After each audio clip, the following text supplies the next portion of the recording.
Maharashtra live news मध्ये आपले स्वागत आहे। आपण पाहत आहात महाराष्ट्र लाईव्ह न्यूज, बातमी जनसामान्याची। महायुतीचे अधिकृत उमेदवार बाबाराव कदम कोहळीकर यांचा उमेदवारी अर्ज मुख्यमंत्री एकनाथ शिंदे यांच्या उपस्थितीमध्ये दाखल करण्यात आला। महायुतीकडून खासदार हेमंत पाटील यांना हिंगोली लोकसभेची उमेदवारी जाहीर झाली होती। भाजपा कार्यकर्त्यांनी त्यांच्या उमेदवारीला विरोध केला। नंतर महाराष्ट्राचे मुख्यमंत्री एकनाथ शिंदे यांनी बाबूराव कदम कोहळीकर यांना उमेदवार जाहीर केले आणि स्वतः महाराष्ट्राचे मुख्यमंत्री एकनाथ शिंदे यांनी उपस्थित राहून बाबाराव कदम कोहळीकर यांचा उमेदवारी अर्ज दाखल करण्यात आला। बाबाराव कदम कोहळीकर यांनी मुख्यमंत्री यांचे आभार मानले। कुठेही आपल्या शब्दाला तडा जाऊ देणार नाही असे बाबाराव कोहळीकर यांनी मुख्यमंत्री एकनाथ शिंदे यांना आश्वासन दिले। बाबाराव कदम कोहळीकर यांचा अर्ज भरताना महायुतीतील हजारो कार्यकर्ते उपस्थित होते।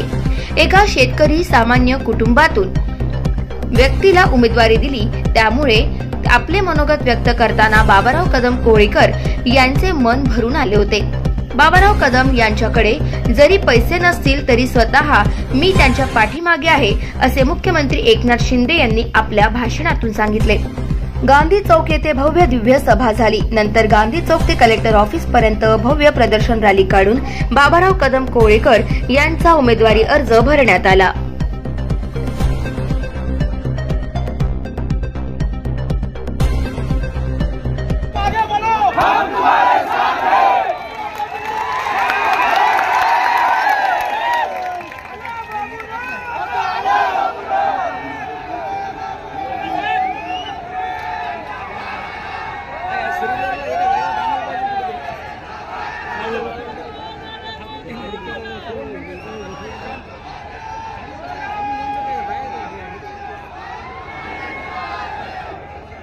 आई तुळजाभवानी, राजे छत्रपती शिवराय, डॉक्टर बाबासाहेब आंबेडकर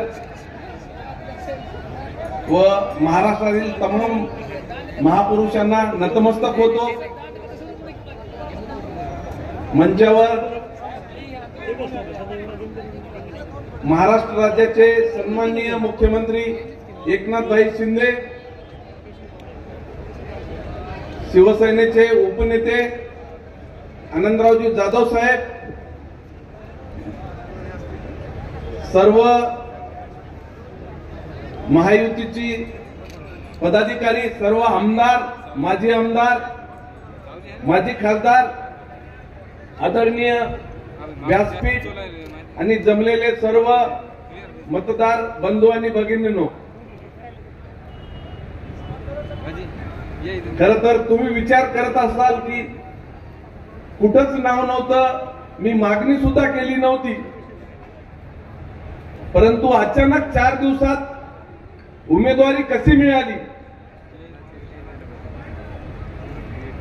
जे बाळासाहेबांचं स्वप्न होतं 80% समाजकारण आणि 20% राजकारण,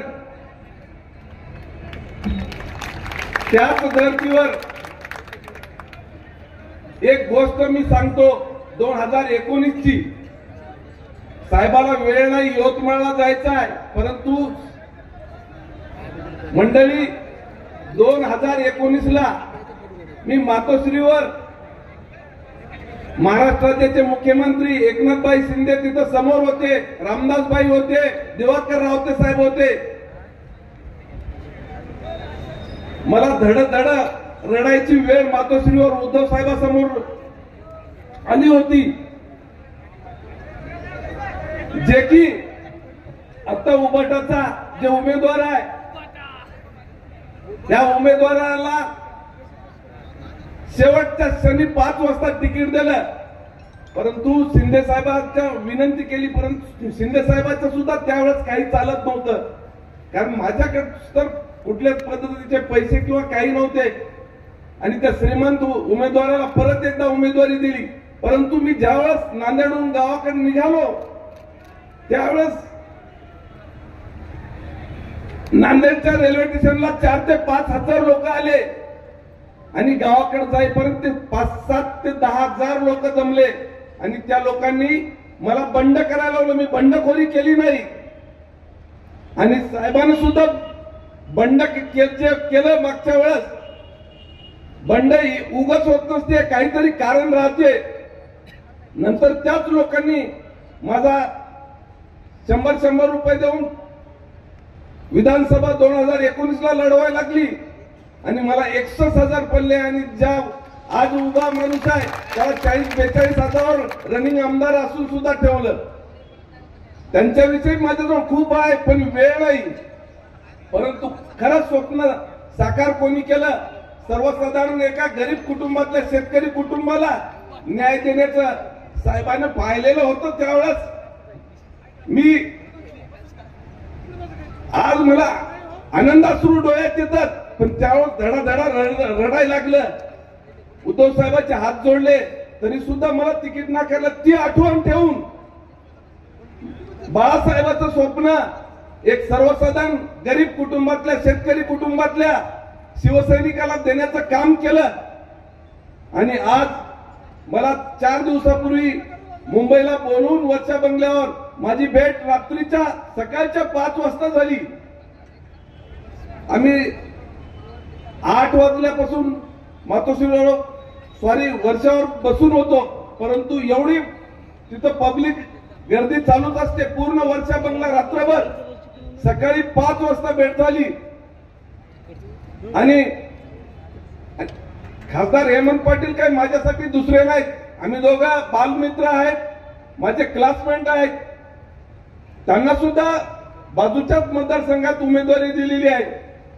आणि कालच हेमंत भाऊनं येऊन माझं स्वागत करून ते आज वाशिमसाठी गेलेले आहेत. परंतु बंधूंनो, महाराष्ट्रामध्ये सन्माननीय मुख्यमंत्री एकनाथभाई शिंदे साहेबांसारखा एवढं मागच्या 5 वर्षाची आठवण ठेवून जी मला ही उमेदवारी दिली, याचं मी तुम्हाला वचन देतो. विजयचा आपला निश्चितच आहे. मी आपला शब्द देतो की हा माझ्यावर सन्माननीय मुख्यमंत्री एकनाथभाईंनी जे शब्द टाकला, मी कुठल्याही प्रकारचा तडा जाऊ देणार नाही. एवढं आई तुळजाभवानीची शपथ घेऊन सांगतो आणि मी माझी रजा घेतो. जय हिंद, जय Maharashtra. Subscribe now and press the bell icon. Never miss an update.